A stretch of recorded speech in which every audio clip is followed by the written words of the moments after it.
سر کچھ کنزیکٹو افسوسناک واقعات پیش آئے ہیں لاہور میں، پنجاب میں، آپ کے ساتھ شیئر کرنا چاہوں گی۔ یہ بتائیے گا یہ سن کر کہ کس کی رسپانسبلٹی بنتی ہے، حکومت کی یا ہم انسانوں کو، ہم شہریوں کو بھی احتیاطی تدابیر اپنانے کی ضرورت ہے۔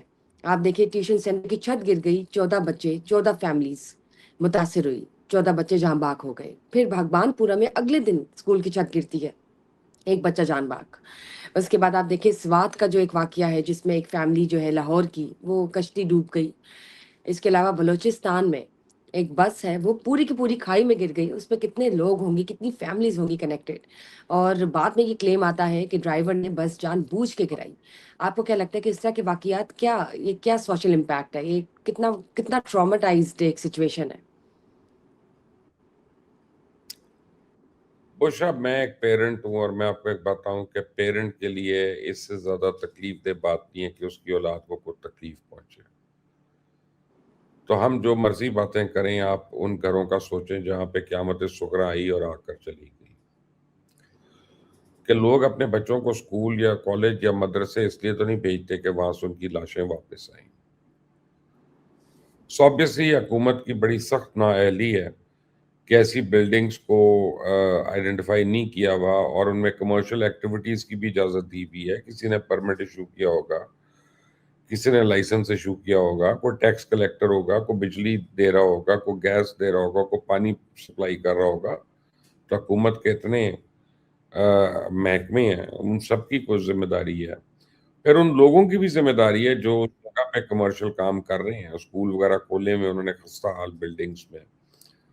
تو میرا خیال ہے کہ متعلقہ اداروں کے جو ذمہ دار لوگ ہیں اور وہ وہاں کے جو کاروبار کرنے والے لوگ ہیں، ان کے اوپر تو 302 کے پرچے ہونے چاہیے، قتل کے، اقدام قتل کے نہیں، قتل، اور ان کی تفتیش بھی اسی طرح سے ہونی چاہیے، اس کی معافی نہیں ہونی چاہیے، جو مرضی ہو۔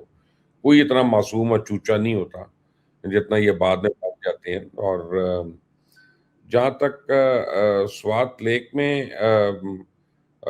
وہ کشتی کا تعلق ہے، اس کا مجھے پتہ نہیں ہے۔ آئی ہیو ٹو اسٹڈی کہ اس جھیل میں کشتی رانی کی اجازت ہے آفیشلی کہ نہیں ہے، کہ وہ ان آفیشل ہو رہی تھی، آفیشل ہو رہی تھی، لیکن ادھر ہوئے اس کا مطلب ہے کہ ریسکیو ٹیمز نہیں تھیں وہاں پہ، اس کا مطلب ہے کہ ریسکیو ایپریٹس نہیں تھا وہاں پہ، اس کا مطلب ہے کہ رائٹ۔ اگر جھیل میں اجازت ہے کشتی رانی کی تو اس میں لائف جیکٹس، لائف بوٹس، یعنی لائف سیونگ اکوپمنٹ وغیرہ نہیں تھا۔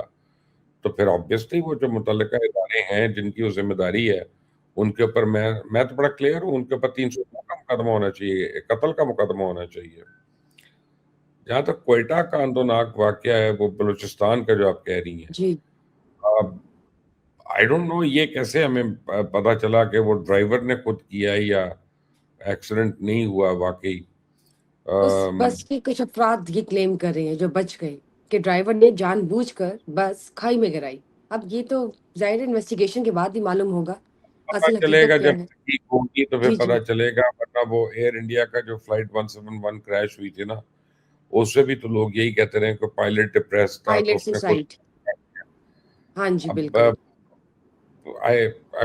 I'm still waiting for somebody to come forward and prove yes that. Yes you تو right, based on logics and facts. میں اس پہ کیا کہوں؟